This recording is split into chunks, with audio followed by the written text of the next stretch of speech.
All right, so let's go through a procedure on how we can solve a quadratic equation, okay? I'm going to go through some steps, but just so that you know, if you're not sure what a quadratic equation is, it's a polynomial equation where the highest power is 2. So it has an x squared or an a squared or m squared or whatever, y squared. It has some variable squared as one of the terms in the expression, in the equation, okay? So the first thing that you can do, by the way, this subject, there are like dozens of ways of solving quadratic equations. People who are highly skilled in solving quadratic equations probably know at least 7 or 8, maybe a dozen or 2 dozen varying ways of solving quadratic equations. What I'm going to try and do is narrow that down just to basically 2 methods. And so we'll get to those in a little bit, but I want to show you that in almost every case, the first thing that you want to do with the equation is you want to convert the quadratic equation into the standard form of a polynomial and then set it equal to 0, okay? And here's a couple of examples, and I'm going to do a couple more examples. So in this case, this is not in standard form, or it's not set at equal to 0. It's basically in standard form, but it's not set equal to 0. So if your equation looks like this, you want to move everything to the left side and you want to have a 0 on the right side. So here we're going to minus 19x and we're going to minus 7. And so here we're going to minus 19x and we're going to minus 7. Over here it's all going to cancel, and so what we're going to have is equals 0.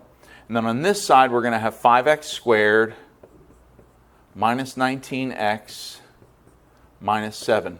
And now we're ready to solve this quadratic equation. See, it's a quadratic equation because it has the power of 2. And we're going from power of 2, power of 1, x to the first power, and then no x's at all. That's standard form, okay? This one is set equal to 0, but it's not in standard form. In order to put this into standard form, we need to distribute the x minus 3. So what we have here is x minus 3 times x minus 3 minus 5 equals 0. X times x is x squared. X times negative 3 is negative 3x. Negative 3 times x is negative 3x. Negative 3 times negative 3 is plus 9. Then minus 5 equals 0. Combine like terms, x squared. These become minus 6x. And the 9 minus 5 becomes plus 4 equals 0. And now it's ready. It's now in standard form and it's set equal to 0. Let's do just a couple more examples. All right, here's a couple more examples. This is not set equal to 0, and this is not in standard form, so we need to distribute. X times x is x squared. X times plus 3 is plus 3x. And then we have equals 11. Now we're going to minus 11 from both sides. Cancel over here. We get 0 over here. Then we have x squared plus 3x minus 11. Okay? So we're in standard form and we're equal to 0. This one is just 1 or 2 steps away. We have 25x squared. We don't have to change anything over here, but we have to minus 49 from both sides. Minus 49 from both sides. And we get 25x squared minus 49 is equal to 0. This is in standard form, but you'll notice there's no x to the first power. Now that could be a problem for one of our techniques that we're going to use, but I want you to understand that 25x squared minus 49 is the same thing as 25x squared plus 0x minus 49 equals 0. And so one of the techniques that we're going to learn is the quadratic formula. The quadratic formula requires that we have a number here and a number here and a number here. And so we don't have the middle number here, so we're just going to go ahead and fill in 0. So you may have to do that on some of the questions if you want to use the quadratic formula. Okay, then after you have set up the quadratic equation set equal to 0 in standard form, you then have to decide whether you're going to use the quadratic formula or the completing the square technique. Now, like I told you, there are many different techniques for solving quadratic equations, and you can use the other ones if you already know how to do them, but all I'm going to show you here is how to use the quadratic formula and completing the square.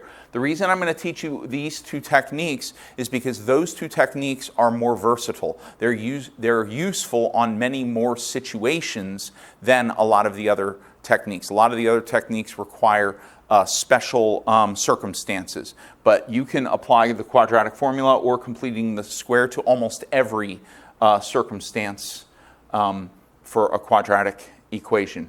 And then after you've decided whether you're going to do the quadratic formula or completing the square, while you're in the middle of doing these, one of the things that you're going to identify is how many solutions there are. And the solutions to a quadratic equation, you can wind up with two solutions that are real numbers.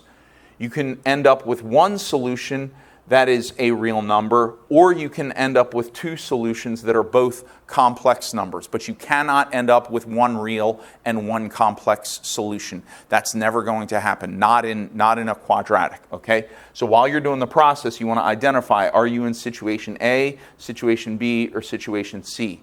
And then after you've figured that out, while you're doing the technique that you've chosen, you are then going to identify the solutions. And obviously in step 4, you're either going to identify two real solutions or two complex solutions or one real solution, okay?